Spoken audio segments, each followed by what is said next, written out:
Thank you, Chairman.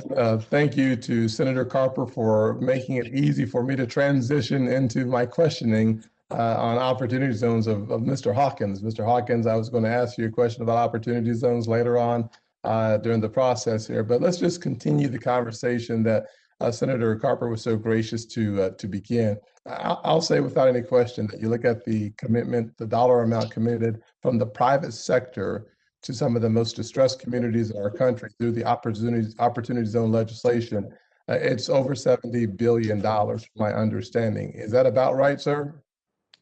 That's about right. What you've seen is about $15 billion that's been committed to opportunity funds, the actual vehicles to make the investments. And then that money is then levered up when it's invested into the actual opportunity zones, sometimes 2, 3, 4 to 1. Excellent.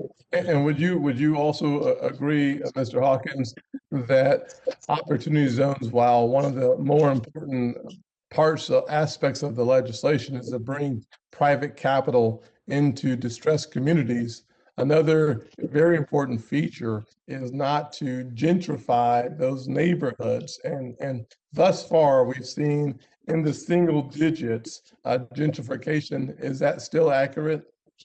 That's still accurate. So about 2 to 3% of the designated opportunity zones, the census tracts that were eligible for this type of investment, were on an opportunity zone trend prior to being designated as opportunity zones.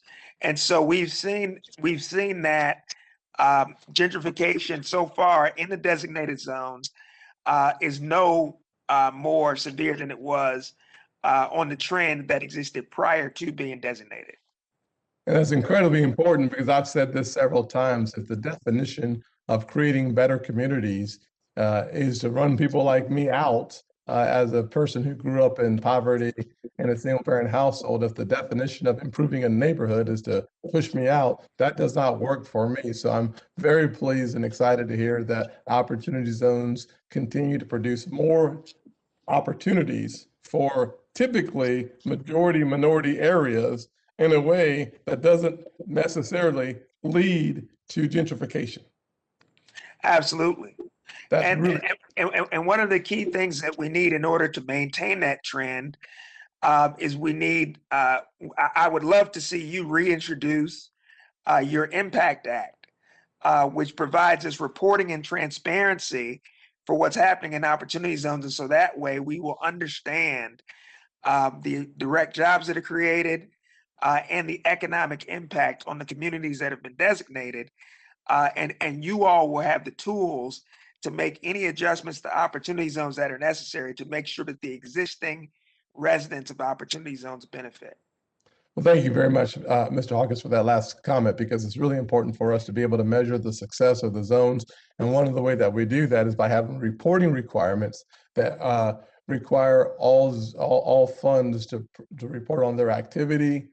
And that kind of information will help us understand if we're actually helping the community or if we're only helping investors, because my goal is to help the community first, and by default, let investors benefit from doing good and making a decent, not a great, but a decent ROI.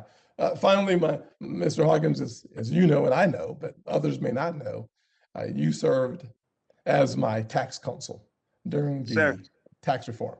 And I am thankful that you helped us write that tax bill. And frankly, I'm happy to report that doubling the child tax credit, that working on lowering the small business burden by 20%, lowering the corporate tax from 35 to 21, all those features have had a tremendous impact on lowering unemployment, closing the income gap, closing the wealth gap. And frankly, I saw reported that the lowest level of poverty in the country's history since they started tabulating it in the 1950s was 2019 or so, pre-pandemic.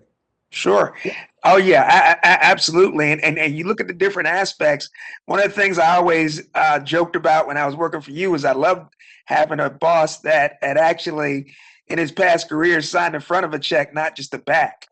And so I thought so much about how the 20% reduction in the pass-through rate would have benefited you when you were at Allstate, and that those businesses that you passed on to other minority entrepreneurs will benefit from that pass-through deduction. So there's so much that was done in that bill that benefits minority entrepreneurs and that makes our tax code more fair. I'm very proud of the work I was able to help you with.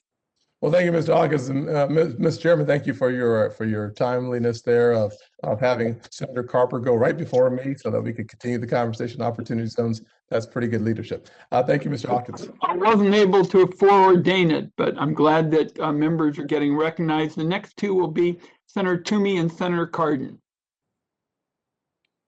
Thank you, Mr.